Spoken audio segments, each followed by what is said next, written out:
So accounting standard 22 లో మనం tax expense అంటే ఏమేమి ఉంటాయని చెప్పేసి చెప్పుకున్నామా. ట్యాక్స్ ఎక్స్పెన్సెస్ అంటే current tax, deferred tax. So దేనికోసం చేస్తామంటే to map with the tax expense, అంటే మన రెవెన్యూకి ట్యాక్స్ కి ఇంటర్ రిలేషన్ తీసుకొచ్చేలాగా మనం ఏం చేస్తాం అనుకున్నామా. మనం ఇక్కడ ట్యాక్స్ ఎక్స్పెన్స్ అనేది రికార్డ్ చేస్తామని చెప్పేసి మనం మాట్లాడుకున్నాం.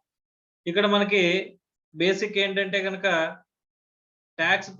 ట్యాక్స్ ప్రకారం ఇన్కమ్ కి, తర్వాత అకౌంట్స్ ప్రకారం ఇన్కమ్ కి డిఫరెన్సెస్ ఉంటాయమ్మా. ఈ డిఫరెన్సెస్ ఎన్ని రకాలని చెప్పేసి చెప్పుకున్నామమ్మా. Of 2 types. One is timing differences, permanent differences. Timing differences అనేవి ఉన్నప్పుడు ఏం చేయాలనుకుంటున్నామమ్మా. we need to create either deferred tax asset or deferred tax liability. రెండిట్లో ఏదో ఒకటి రికార్డ్ చేస్తాం. డిఫరెన్సెస్ ని ఇండివిజువల్ గా ఎన్ని డిఫరెన్సెస్ అయితే ఉంటాయి అన్ని డిఫరెన్సెస్ ని లిస్ట్ అవుట్ చేస్తాం. ఒక్కొక్క డిఫరెన్స్ కి మనం ఏం చేస్తామమ్మా, అది టైమింగ్ డిఫరెన్సా పర్మనెంట్ డిఫరెన్సా ఫస్ట్ సెగ్రిగేట్ చేస్తాం. అందులో పర్మనెంట్ డిఫరెన్సెస్ అయితే కనుక మనం ఏం చేస్తాం, డూ నథింగ్.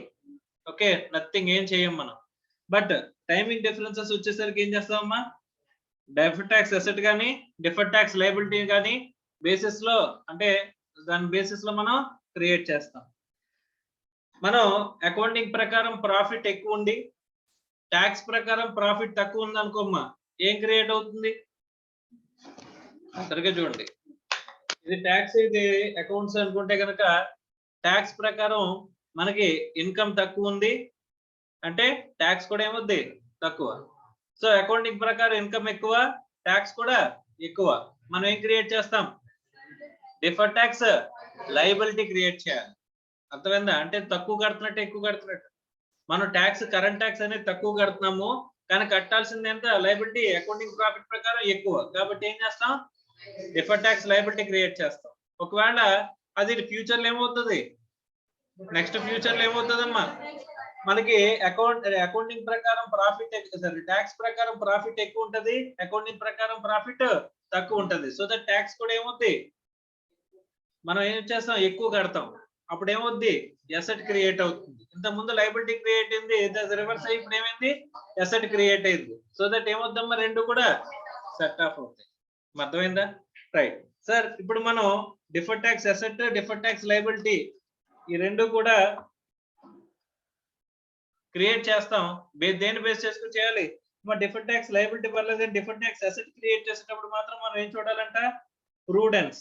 ఏంటది, అన్నెసరీగా అసెట్ క్రియేట్ అవ్వచ్చా, అన్నెసరీగా అసెట్ క్రియేట్ అవ్వచ్చా, లేదు.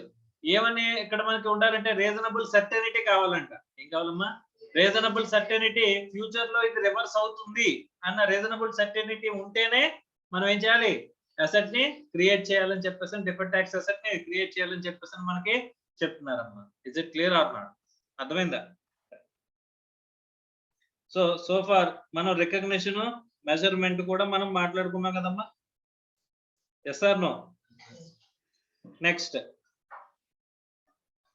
Reassessment of unrecognised deferred tax assets. ఏంటంటమ్మా,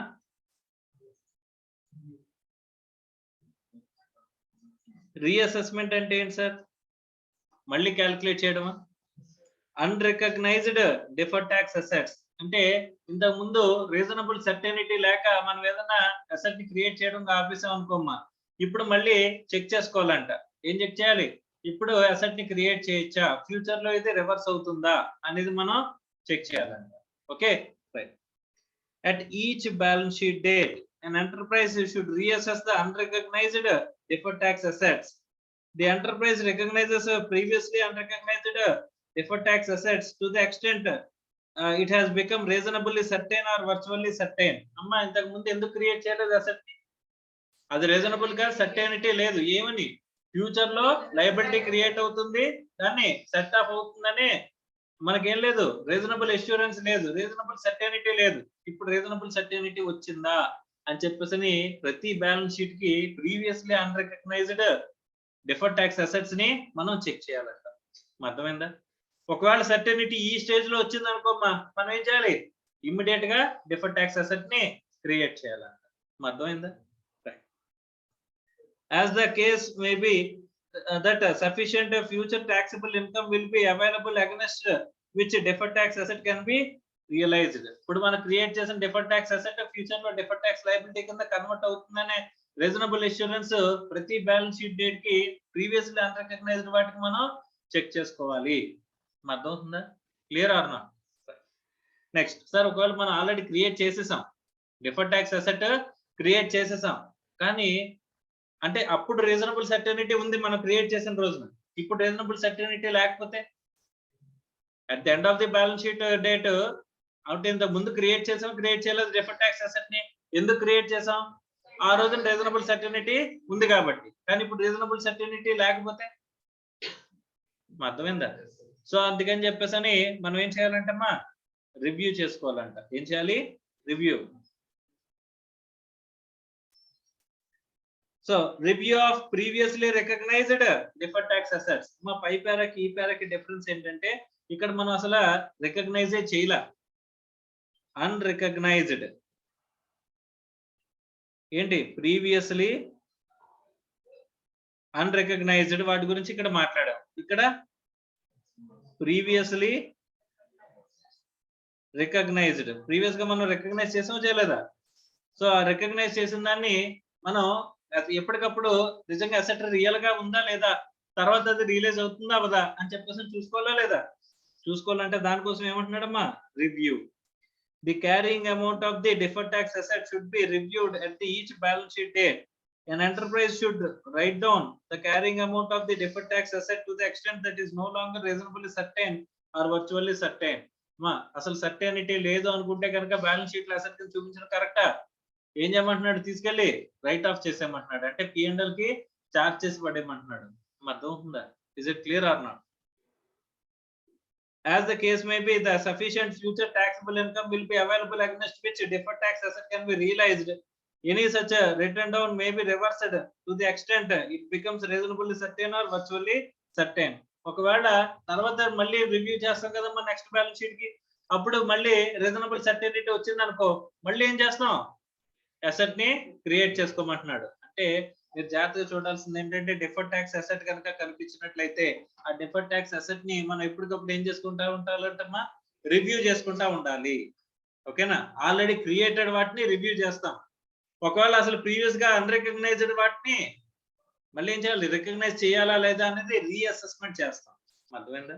previously unrecognised వాటికి రీఅసెస్మెంట్, సో ఈ ప్రీవియస్లీ రికగ్నైజ్డ్ వాటికి రివ్యూ. అర్థమైందా? Clear? As the case may be, that sufficient future taxable income will be available. Next, so ఇక్కడ disclosure అంటాము. Next ఏంటిది? Disclosure. Disclosures ఎక్కడెక్కడ అవసరం అవుతాయమ్మా? P&L లో షెడ్యూల్ 3 P&L గురించి మాట్లాడుకున్నాం కదమ్మా.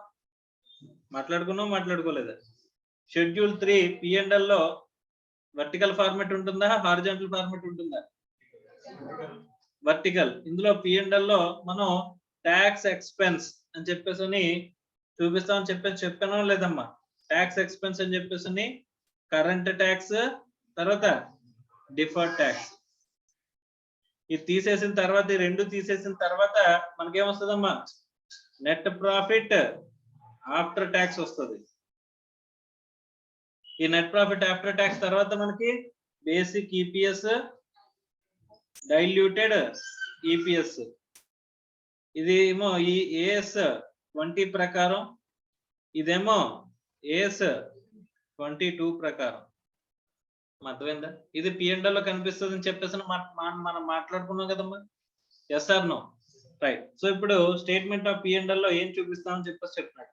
Under AS 22 there is no specific requirement to disclose current tax and deferred tax in the statement of P&L. However, considering the requirements under the Companies Act 2013, ఎక్కడ మాట్లాడుకున్నాం? Schedule 3 requirements ప్రకారం Schedule 3 requirements prakaram the amount of income tax and other taxes on the profit should be disclosed. AS 22 does not require any reconciliation between the accounting profit and tax expense. మనకి దేనికి reconciliation అడగదంట. ఇక్కడ does not require any reconciliation between accounting profit and tax expense. Tax expense కిని మన accounting profit కిని reconciliation చూస్తుందా అంటే ఇక్కడ profit before tax ఎంత ఉందో చూసి దాని మీద ఇక్కడ ట్యాక్స్ ఎక్స్పెన్స్ నెట్ వేస్తాం కదమ్మా, ఆ కరెంట్ ట్యాక్స్ ఇది కలిపి అడ్జస్ట్ చేస్తే ఇక్కడ ప్రాఫిట్ బిఫోర్ ట్యాక్స్ కి ఈ ట్యాక్స్ ఎక్స్పెన్స్ కి రిలేషన్ మనం ఏమైనా చూస్తామా? అసలు కుదురుతుందా చూడడం? కుదురుతుందా కుదరదా? అన్ని టైమింగ్ డిఫరెన్సెస్ అయితే కుదిరే అవకాశం ఉంటది, అవునా? అదే పర్మనెంట్ డిఫరెన్స్ ఒక్కటి ఉన్నా సరే మనం రికన్సిలేషన్ చేయగలమా చేయలేమా? మనకి ఏంటంటే ప్రాఫిట్ ఎంతైతే వచ్చిందో ప్రాఫిట్ మీద 30% ఎగ్జాక్ట్ గా ట్యాక్స్ ఎక్స్పెన్స్ మ్యాచ్ అవుతుందా? పర్మనెంట్ డిఫరెన్స్ ఉంటే మ్యాచ్ అవ్వదు, టైమింగ్ డిఫరెన్స్ ఉంటే మ్యాచ్ అవుతుంది అని చెప్పేసి చెప్పగలమా? సో కాబట్టి ఖచ్చితంగా రికన్సిలేషన్ చూడాల్సిన అవసరం లేదా? చూడవలసిన అవసరం లేదు, ఎందుకంటే పర్మనెంట్ డిఫరెన్సెస్ కి మన అకౌంటింగ్ ట్రీట్మెంట్ ఏమి చెప్పట్లేదు కాబట్టి. క్లియర్? అండ్ పర్మనెంట్ డిఫరెన్సెస్ కాదు, టైమింగ్ డిఫరెన్సెస్ లో కూడా రీజనబుల్ సర్టెనిటీ లేట్ వాటికి మనం ఏమైనా చేస్తున్నామా? వాటికి కూడా మనం చేయట్లేదు, డిఫర్డ్ ట్యాక్స్ ని క్రియేట్ చేయట్లేదు. నెక్స్ట్, మా P&L లో ఖచ్చితంగా చూపించాల్సిన అవసరం ఎక్కడైనా ఉందా? కంపెనీస్ యాక్ట్ ప్రకారం షెడ్యూల్ 3 లో మనకి రిక్వైర్మెంట్ చెప్పాడు, కానీ స్టాండర్డ్ ప్రకారం అయితే కనుక ఎక్కడ కూడా on the face of the P&L current tax deferred tax చూపించాలని చెప్పేసి ఎక్కడైనా రిక్వైర్మెంట్ చెప్పాడా? చెప్పలేదు. అంటే నార్మల్ P&L వేసేటప్పుడు ఎప్పుడైనా సరే మీరు ట్యాక్స్ ఎక్స్పెన్స్ అని వేసారా? కరెంట్ ట్యాక్స్ డిఫర్డ్ ట్యాక్స్ అని వేసారా? వేయలేదు. కానీ కంపెనీస్ యాక్ట్ ప్రకారం షెడ్యూల్ 3 రిక్వైర్మెంట్ అలా చూపిస్తాడు కాబట్టి ఖచ్చితంగా షెడ్యూల్ 3 రిక్వైర్మెంట్ ప్రకారం మీరు ఇలా చూపించి తీరాలి. as per companies act requirement. అర్థమైందా? Is it clear or not? Next sir, balance sheet పరిస్థితి ఏంటంటమ్మా? బ్యాలెన్స్ షీట్ పరిస్థితి ఏంటి? బ్యాలెన్స్ షీట్ లో ఏం డిస్క్లోజ్ చేయాలి? బ్యాలెన్స్ షీట్ లో అనుకున్నాం కదమ్మా, the deferred tax asset, deferred tax liability, net of the amount either the side మనం చూపిస్తే సరిపోతుంది అని చెప్పేసి అనుకున్నామా? The breakup of the deferred tax assets and deferred tax liability into major components of the respective balance sheet should be disclosed in the notes to accounts. మా ఇందులో చూపించాలంట, notes to accounts లో మనం చూపించాలంట. దాని బ్రేకప్ ఏంటి? Deferred tax, ఇప్పుడు deferred tax asset అని చెప్పేసి net figure చూపిస్తామమ్మా. అందులో డిఫర్డ్ ట్యాక్స్ అసెట్ ఎంత ఉంది, డిఫర్డ్ ట్యాక్స్ లయబిలిటీ ఎంత ఉందో చూడగానే తెలుస్తుందా మనకి? అది చెప్పాల్సింది ఎక్కడ చెప్పాలంట? నోట్స్ టు అకౌంట్స్ లో మనం చెప్పాలంట. Deferred tax asset and deferred tax liability should be distinguished from the assets and liabilities representing current tax for the period. మనకి డిఫర్డ్ ట్యాక్స్ అసెట్ ని, డిఫర్డ్ ట్యాక్స్ లయబిలిటీని కరెంట్ ట్యాక్స్ తో కలిపి చూపించచ్చా? Provision for tax అని పెడతారు కదమ్మా, provision for tax అని పెట్టేది ఏ tax? Current tax, అంతేనా? దాంతో కలిపి డిఫర్డ్ ట్యాక్స్ ని కూడా కలిపి చూపించచ్చా? కలిపి చూపించకూడదమ్మా. అండ్ ఇంకో విషయం ఏంటంటే, it should not B clubbed with current assets as well as current liabilities. మా కరెంట్ అసెట్స్, కరెంట్ లయబిలిటీస్ లో కూడా అది రాదంట. సో అటు లాంగ్ టర్మ్ లోకి రాదు, అంటే long term assets, long term fixed assets act లోకి తీసుకోకూడదు, ఇటు కరెంట్ అసెట్స్ లోకి కూడా తీసుకోకూడదు. మరి ఎలా చూపించాలి sir? Separate disclosure is required for the deferred tax asset as well as deferred tax liability. It should not be included in the current liability as well as current assets. Deferred tax assets and liabilities should be disclosed under a separate heading in the balance sheet of the enterprise separately from current assets and current liabilities. అనుకున్నామమ్మా? Current assets లో కలిపి చూపించచ్చా? Current liabilities లో కలిపి చూపించచ్చా? Deferred tax liability ఒకటి, deferred tax asset ఒకటి, రెండు చూపించచ్చా? నెట్ ఆఫ్ చేసి చూపించాలి కదా. షెడ్యూల్ 3 రిక్వైర్మెంట్స్ లో మీకు తెలుస్తుందమ్మా. షెడ్యూల్ 3 లో మీకు చెప్తాడు డిస్క్లోజ్ చేసేటప్పుడు బ్యాలెన్స్ షీట్ లో the net of deferred tax asset with the deferred tax liability should be disclosed in the either of the side of the, అంటే deferred tax liability ఎక్కువ వస్తే deferred tax liability side వస్తుంది, లేదా assets ఎక్కువ వస్తే net of the amount deferred tax assets లో వస్తుంది. ఇక్కడ కూడా రిక్వైర్మెంట్ ఏం చెప్తున్నాడమ్మా? నోట్స్ టు అకౌంట్స్ లో మీరు deferred tax asset అంతా, deferred tax liability అంతా సెపరేట్ గా డిస్క్లోజ్ చేయండి అని చెప్పేసి అని అంటున్నాడు. అంతేగాని on the face of the balance sheet ఏం చేయాలి? డిఫర్డ్ ట్యాక్స్ అసెట్ కానీ డిఫర్డ్ ట్యాక్స్ లయబిలిటీ కానీ నెట్ అమౌంట్ మాత్రమే చూపించాలి. ఇది ఎక్కడ రిక్వైర్మెంట్? షెడ్యూల్ 3 కంపెనీస్ యాక్ట్ లో షెడ్యూల్ 3 రిక్వైర్మెంట్ అమ్మా. షెడ్యూల్ 3 చూస్తారు కదా, చూసినప్పుడు అందులో నెట్ ఆఫ్ ది అమౌంట్ అని అన్నప్పుడు మనం కన్ఫ్యూజ్ అవ్వకూడదు. నెట్ ఆఫ్ ది అమౌంట్ అంటే ఏంటంటే def tax asset minus deferred tax. The nature of the evidence supporting the recognition of the deferred tax asset should be disclosed. మనం ఈ deferred tax asset ని ఎందుకు డిస్క్లోజ్ చేస్తున్నాం అనేది supporting evidence చూపించాలంట. ఎందుకు చూపిస్తున్నాం? ఫ్యూచర్ లో ఏమవుద్ది? రియలైజ్ అయిపోద్ది కదా. ఫ్యూచర్ లో ఏమవుద్ది? లయబిలిటీ కింద క్రియేట్ అయిపోయి రిలీజ్ అయిపోతుందా లేదా? అలా రియలైజ్ అయిపోతుంది అనే దానికి ఎవిడెన్స్ ఏమైనా ఉంటే ఎవిడెన్స్ ని మనం చూపించాలి. Okay, next, if an enterprise has an unabsorbed depreciation or carry forward of losses under the tax laws. Okay, next, an enterprise should offset assets and liabilities representing current tax if the enterprise has legally enforceable right to set off the recognized amounts and intends to settle the assets and liabilities on the net basis. My enterprises should offset ఏం చేయాలంటే assets ని liabilities ని representing current tax. If the enterprise అంటే ఇక్కడ మనకి మనం advance tax కట్టాం. Advance tax ఏమవుతుందమ్మా? అసెట్ అవుతుంది, అవునా? మనం సెల్ఫ్ అసెస్మెంట్ ట్యాక్స్ కట్టాం, అది కూడా ఏమవుద్ది? అసెట్. మనం లయబిలిటీ క్రియేట్ చేస్తాం, దేన్ని? Provision for tax. అర్థమైందా?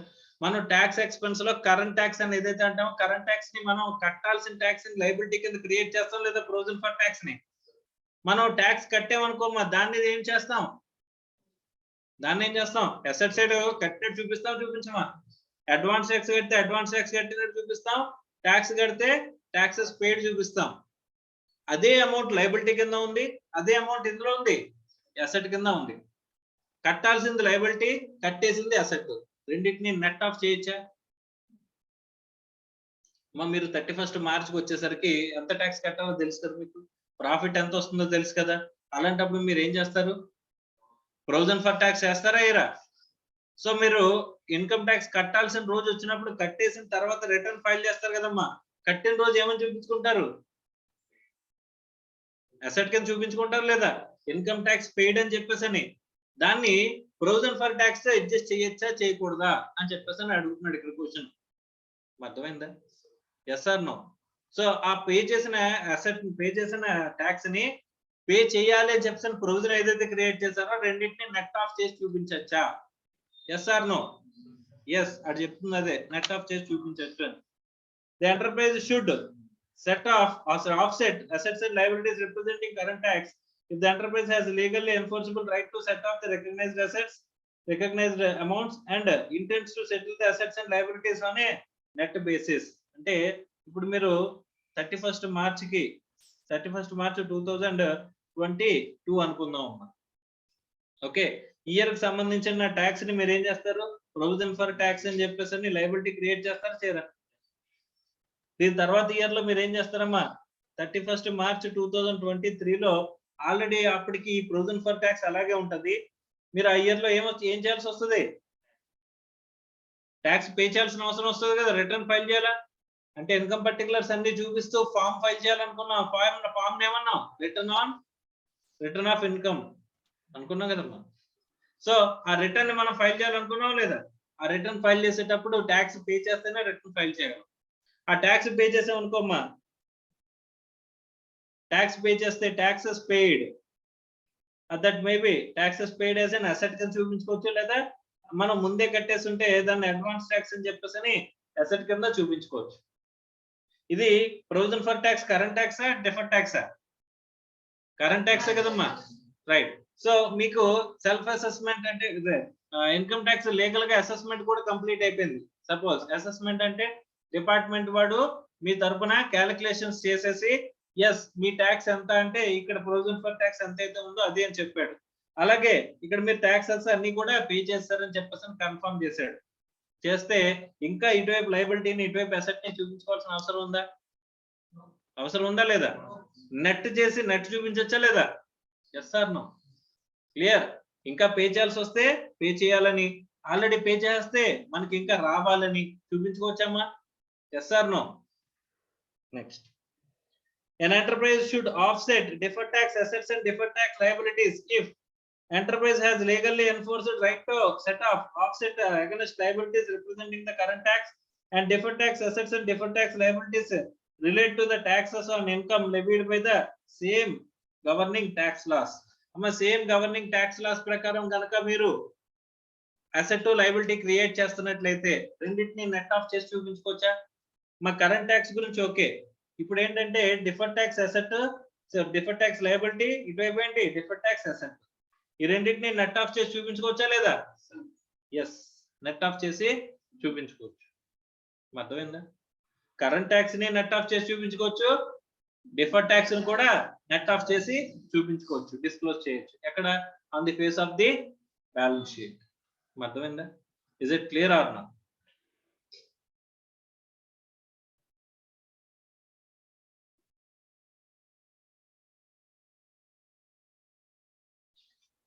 సపోజ్ కంపెనీస్కి వచ్చేసరికి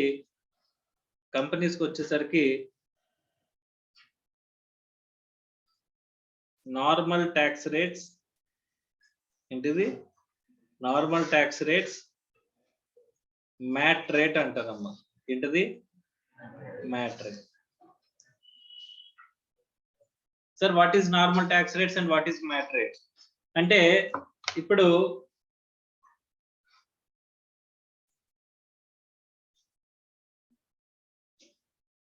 ఇన్కమ్ ట్యాక్స్ యాక్ట్ ప్రకారం మీకు ఏమొచ్చిందంటమ్మా? లాస్ కనిపిస్తుందంట. మరి రెండింటికి డిఫరెన్షియేషన్ వచ్చే అవకాశం ఉందా లేదా? అకౌంటింగ్ ప్రాఫిట్ ప్రకారం మీరు ఏం చేస్తున్నారంటమ్మా? ప్రాఫిట్ చూపిస్తున్నారంట.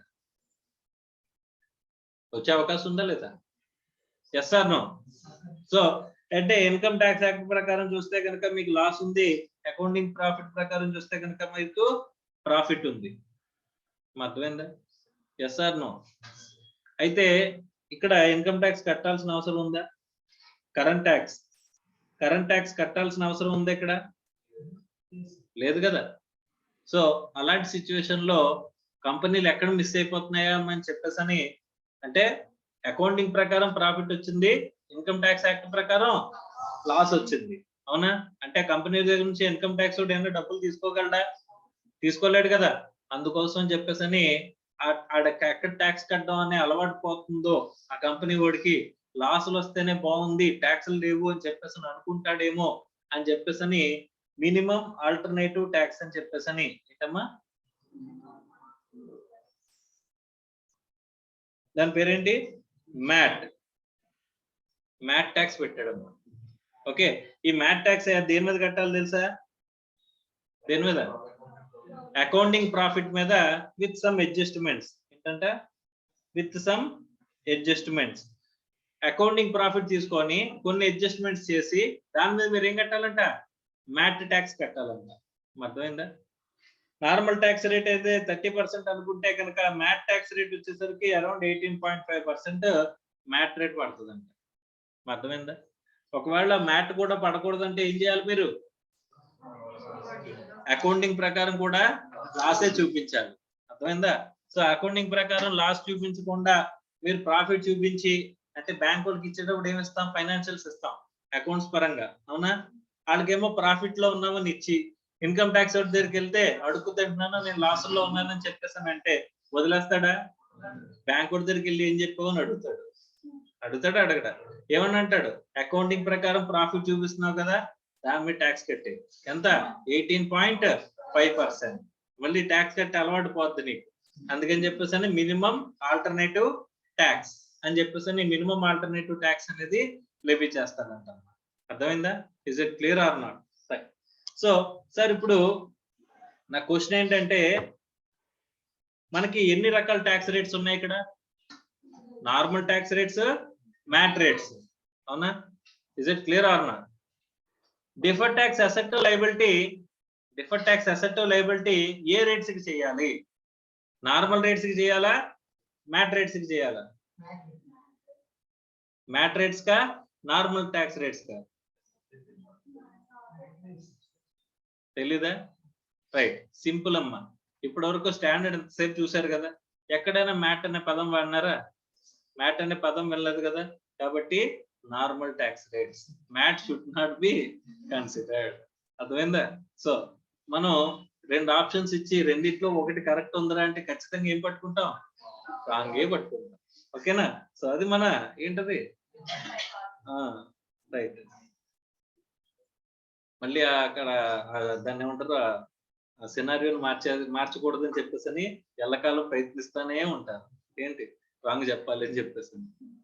సో కాబట్టి what should not be considered అంటే MAT rate should not be considered. ఇదంతా ఎందుకు చెప్పానంటేనమ్మా, రేపు పొద్దున్న ఇన్కమ్ ట్యాక్స్ అంతా చదివిన తర్వాత, ఇన్కమ్ ట్యాక్స్ లోకి వెళ్ళిన తర్వాత సారు మ్యాట్ రేట్స్ ఉన్నాయి, ఇన్కమ్ ట్యాక్స్ రేట్స్ ఉన్నాయి, సార్ ఏ రేట్ తీసుకోవాలో చెప్పలేదు, డిఫర్డ్ ట్యాక్స్ అసెట్ లయబిలిటీ ఏ రేట్ తీసుకోవాలో చెప్పలేదని చెప్పేసి ఆ రోజు అనుకోకూడదు. అందుకోసం అని చెప్పేసి ముందే చెప్తున్నాను. ఓకేనా? సో ఇది ఫైనల్ సబ్జెక్ట్ అమ్మా మీకు. ఓకే, మ్యాట్ అనేది ఫైనల్ లో ఉంటది, సిఏ ఇంటర్ లో కూడా ఉండదు. ఓకేనా? కంపెనీస్ కి సంబంధించిన ట్యాక్స్ లయబిలిటీ టోటల్లీ మీకు ఎక్కడ వస్తుంది? ఫైనల్. మీకు పార్ట్నర్షిప్ ఫార్మ్స్, ఏఓపీస్, ఇండివిజువల్స్ మా వరకు మాత్రమే ట్యాక్స్ లో కూడా ఎక్కడ చూస్తారు? ఈ సిఏ ఇంటర్ లో చూస్తారు. అర్థమైందా? క్లియర్? కంపెనీకి సంబంధించింది మ్యాట్. మ్యాట్ రేట్ అనేది should not be considered with respect to AS 22. Only normal tax rate has to be considered with respect to AS 22. Clear? అర్థమైందమ్మా? అందుకోసం అని చెప్పేసి మ్యాట్ రేట్ గురించి అసలు ఒక్క మాట కూడా మీ స్టాండర్డ్ టోటల్ లో ఎక్కడైనా మాట్లాడా? మాట్లాడలేదు.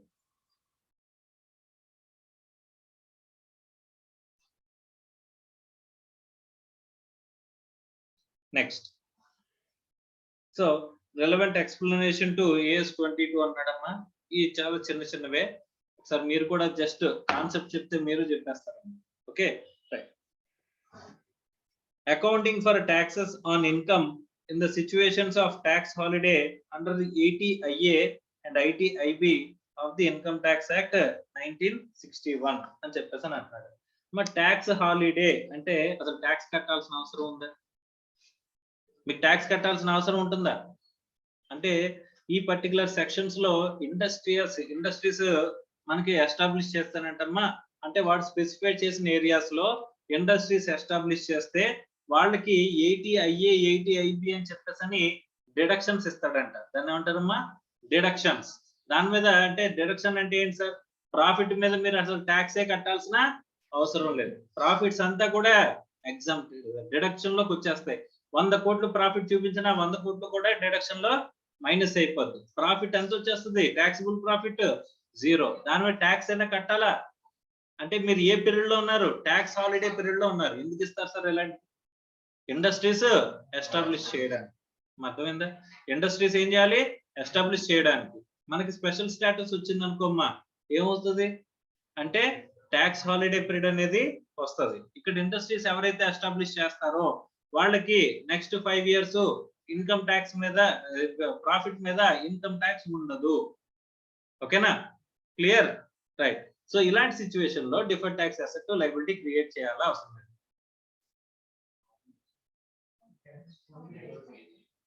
ఈ హాలిడే పీరియడ్ లోనే ఇక టైమింగ్ డిఫరెన్స్ అనేది ఎరైజ్ అవ్వడం, సెట్ ఆఫ్ అవ్వడం, రైజ్ అవ్వడం, సెట్ ఆఫ్ అవ్వడం ఏ పీరియడ్ లోకి వస్తుంది? ఈ ట్యాక్స్ హాలిడే పీరియడ్ లోకే వస్తుంది అనుకోమ్మా. అసలు మనకి ట్యాక్స్ అనేది ఉంటుందా? ఉండనప్పుడు దాని మీద డిఫర్డ్ ట్యాక్స్ అసెట్ కానీ లయబిలిటీ కానీ క్రియేట్ చేయడం అవసరమా? కరెంట్ ట్యాక్స్ లేదురా అంటే మళ్ళీ డిఫర్డ్ ట్యాక్స్ అవసరమా? లేదు కదా. So during the tax holiday period అంటే ఒక 8 years ట్యాక్స్ హాలిడే పీరియడ్ ఉందనుకోమ్మా. ఇప్పుడు మనకి టైమింగ్ డిఫరెన్స్ అనేది సెకండ్ ఇయర్ లో అరైజ్ అవుతుంది, 5th year లో సెట్ ఆఫ్ అయిపోతుంది అని చెప్పేసి అనుకుంటే 2 periods ఎక్కడ ఉన్నాయి? ట్యాక్స్ హాలిడే పీరియడ్ లోనే ఉన్నాయి. అలాంటప్పుడు మనం సపరేట్ గా deferred tax asset liability create చేయాల్సిన అవసరం ఉందా? కామన్ సెన్స్ కేనమ్మా. ఇది మళ్ళీ కొత్త కాన్సెప్ట్ కింద ఏమన్నా మనం మాట్లాడుకోవాలా? అవసరం లేదు కదా. రైట్, ఒకసారి చూద్దాం.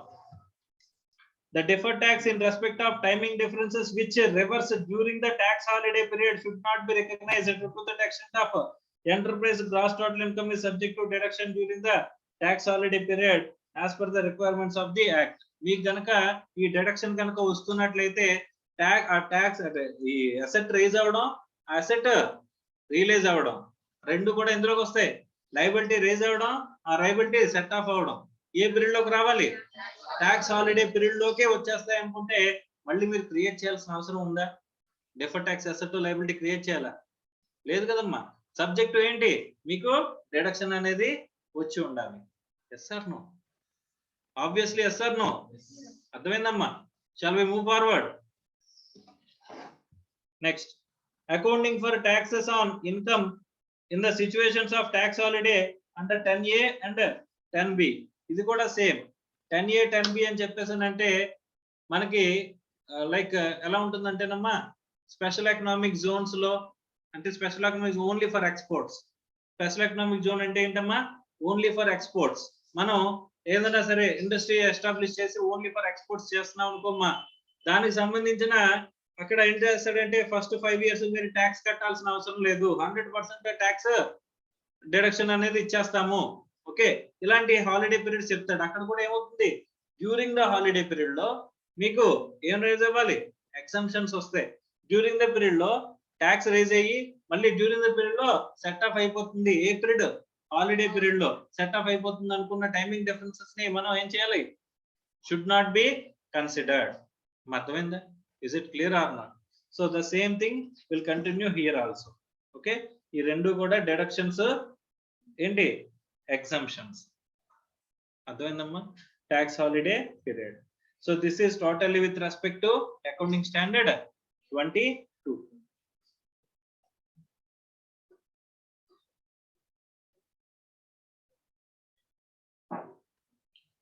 ఇక్కడ accounting for taxes on income in the context of 115 JB అంటున్నాడు కదమ్మా. 115 JB అంటే మ్యాట్ అమ్మా. ఏంటది? 115 JB అంటే ఏంటి? మ్యాట్. మ్యాట్ గురించి ఆల్రెడీ చెప్పుకున్నా. మ్యాట్ ప్రొవిజన్స్ అప్లై చేస్తాం, నార్మల్ ప్రొవిజన్స్ అప్లై చేస్తామా? సో అదే పాయింట్ ఇక్కడ మనం మాట్లాడుకుంటున్నాం.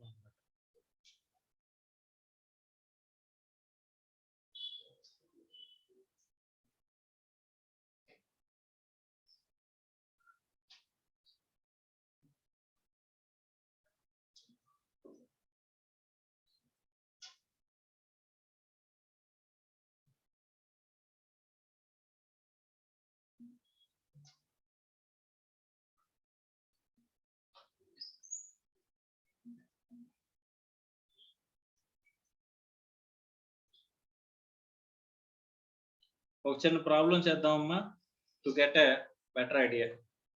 From the following details, A Limited for the year 31st March 2011 calculate the deferred tax liability or asset as per AS 22 అని చెప్పేసి అన్నాడు. ఓకే, అకౌంటింగ్ ప్రాఫిట్ ఎంత వచ్చిందమ్మా? 6 lakhs. Book profit as per MAT 3,50,000. Profit as per income tax act ఎంతమ్మా? 60,000. Tax rate 20%. MAT rate 7.5%. ఇందులో ఏం consider చేయాల్సిన అవసరం లేదు. మనం మ్యాట్ రేట్ అనేది కన్సిడర్ చేయాల్సిన అవసరం లేదు. కాకపోతే కరెంట్ ట్యాక్స్ వచ్చేసరికి మా కరెంట్ ట్యాక్స్ ఏం చేస్తాం? మనం ఎంత పే చేయాలో అదే కదమ్మా వస్తుంది. మ్యాట్ అనేది వచ్చేసరికి కరెంట్ ట్యాక్స్ లో కన్సిడర్ చేస్తాం, కానీ డిఫర్డ్ ట్యాక్స్ లో కన్సిడర్ చేయాల్సిన అవసరం లేదు. అంతేనా? రైట్. సో కాబట్టి ఇక్కడ చూడండి 6 lakhs మీద 20% రేట్ వేసాడు. ఓకే, ఇది అకౌంటింగ్ ప్రాఫిట్. తర్వాత as per income tax act ప్రకారం ప్రాఫిట్ ఎంతమ్మా? 60,000. 60,000 మీద కూడా 20% ప్రాఫిట్ వేసాడు, అంటే 20% ట్యాక్స్ వేసాడు. ట్యాక్స్ యాజ్ పర్ మ్యాట్ వచ్చేసరికి ఎంత వేసాడమ్మా? 3,50,000 into 7.5%. 3,50,000 అంటే ఏంటి? Book profit as per MAT. MAT calculate చేసే ప్రాఫిట్ అంటారు. ఎంత? 26,250. 26,250. ఓకే, ఇప్పుడు మీరు ఎంత ట్యాక్స్ కట్టాలంటే కనుక మీరు ఇన్కమ్ ట్యాక్స్ యాక్ట్ ప్రకారం వచ్చే ప్రాఫిట్ ట్యాక్స్ కానీ మ్యాట్ ట్యాక్స్ కానీ రెండిట్లో ఏది ఎక్కువైతే అది కట్టాలమ్మా. ఏం ట్యాక్స్ కట్టాలి మీరు? ఇన్కమ్ ట్యాక్స్ యాక్ట్ ప్రకారం ట్యాక్స్ ఎంత వచ్చింది? 12,000 వచ్చింది. కానీ మ్యాట్ రేట్ ప్రకారం చూస్తే ట్యాక్స్ ఎంత వచ్చింది? 26,250. అంటే మినిమం ఎంత కట్టాలనేది ఫిక్స్ చేస్తాడు కదా. మినిమం ఎంత కట్టాలి మీరు? 26,250. అంతకంటే మీ ట్యాక్స్ అనేది తక్కువ ఉన్నా సరే. అర్థమైందా సార్? మ్యాట్ అనేది కలెక్ట్ చేయడం కరెక్టా కాదా? అంటే మినిమం గా మీరు ఎంత, ఇప్పుడు ట్యాక్స్ రేట్ అనేది ఒకటి చెప్పిన తర్వాత మ్యాట్ రేట్ అని చెప్పేసి మినిమం ఇంత ట్యాక్స్ అనేది కలెక్ట్ చేయడం కరెక్టా తప్ప? తప్పే కదమ్మా. ఎస్ సార్ నో మీకు అందరికీ ట్యాక్స్ రేట్స్ ఫిక్స్డ్ గా చెప్పిన తర్వాత మీకు ఇన్కమ్ మీద ఇన్కమ్ ట్యాక్స్ యాక్ట్ అంటూ చెప్పి ఇన్కమ్ ట్యాక్స్ యాక్ట్ లో ప్రాఫిట్ ఎలా క్యాలిక్యులేట్ చేయాలో చెప్పి దాని మీద ట్యాక్స్ రేట్ చెప్పిన తర్వాత మళ్ళీ దానికంటే మినిమం ఇంత కట్టాలని చెప్పేసి చెప్పడం అనేది కరెక్టా తప్ప? సో రాంగే. కాబట్టి వీడు దాన్ని కూడా సరిదిద్దుతాడమ్మా. ఎలాగా? ఇప్పుడు మనకి యాక్చువల్ ట్యాక్స్ లయబిలిటీకి మ్యాట్ రేట్ కి డిఫరెన్స్ ఎంతమ్మా? 14,250. ఈ 14,250 ని మీకు మ్యాట్ క్రెడిట్ కింద ఇస్తాడంట. ఏమంటాడు? మ్యాట్ క్రెడిట్ అని చెప్పేసి ఎక్సెస్ గా కట్టేశారు కదా మీరు. దీని మ్యాట్ క్రెడిట్ అని చెప్పేసి దీన్ని అసెట్ కింద చూపించుకుంటామంట మన బుక్స్ లో. రేపు పొద్దున్న మన ట్యాక్స్ లయబిలిటీ రివర్స్ అయిపోయింది అనుకోమ్మా. ఇక్కడ 50,000 ఏమో ఇన్కమ్ ట్యాక్స్ నెక్స్ట్ ఇయర్స్ లో 50,000 ఏమో ఇన్కమ్ ట్యాక్స్, ఇక్కడ 20,000 ఏమో మ్యాట్ రేట్ వచ్చింది అనుకోమ్మా. అంటే ఈ డిఫరెన్స్ ఎంత ఉంది? 30,000 ఉంది. ఓకే, సో మనం ట్యాక్స్ ఎంత కట్టాలి? 50,000 కట్టాలి. ఇది నార్మల్ ప్రొవిజన్స్ ప్రకారం. మ్యాట్ ప్రొవిజన్స్ ప్రకారం ఎంత కట్టాలి? 20,000 అనుకుంటే కనుక ఈ గ్యాప్ ఇక్కడ మన దగ్గర ఆల్రెడీ మ్యాట్ రేట్ ఉంది కదమ్మా, దీనికంటే ఎక్కువ ఉందా లేదు చూసుకోమంటున్నాడు.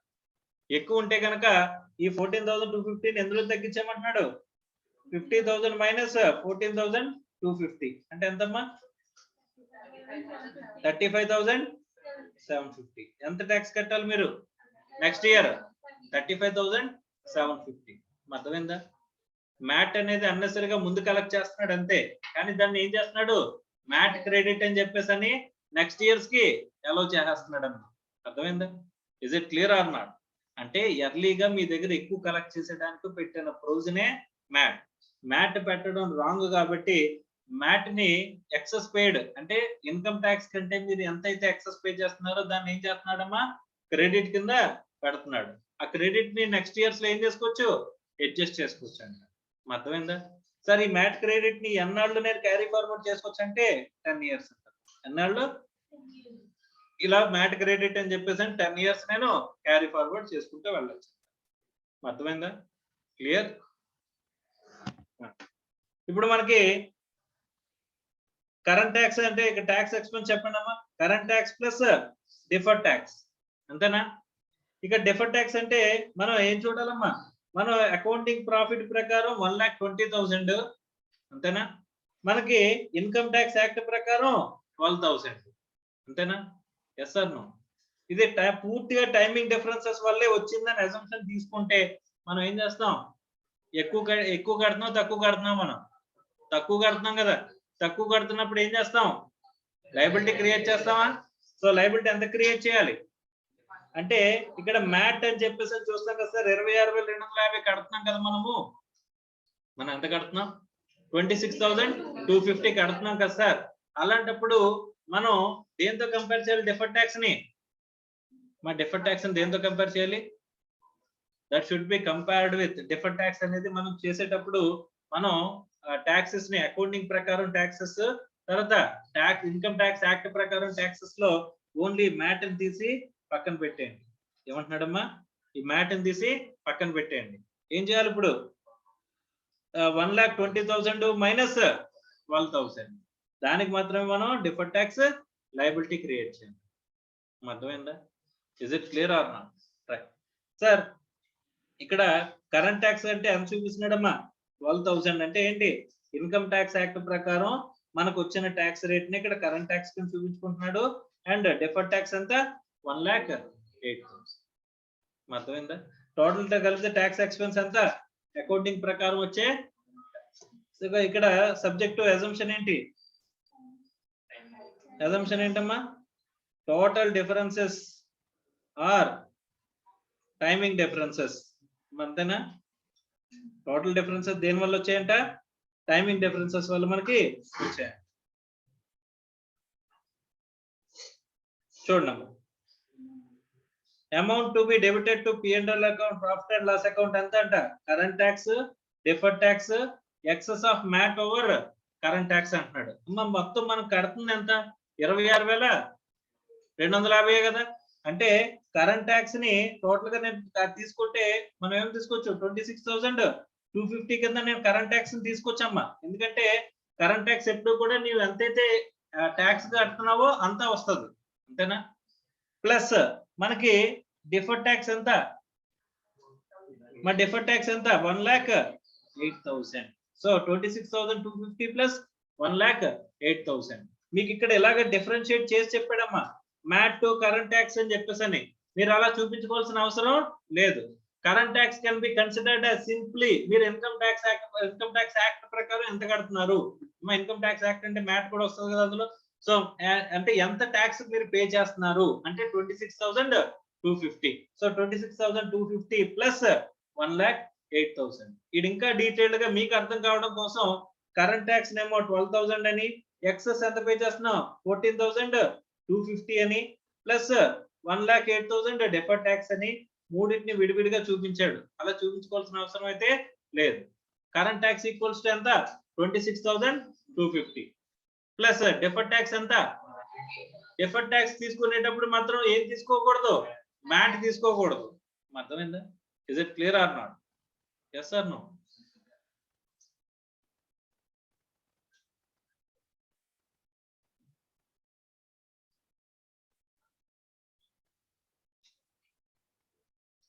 సో ఇక్కడతో మనకి అకౌంటింగ్ స్టాండర్డ్ 22 కంప్లీట్ అయిందండి.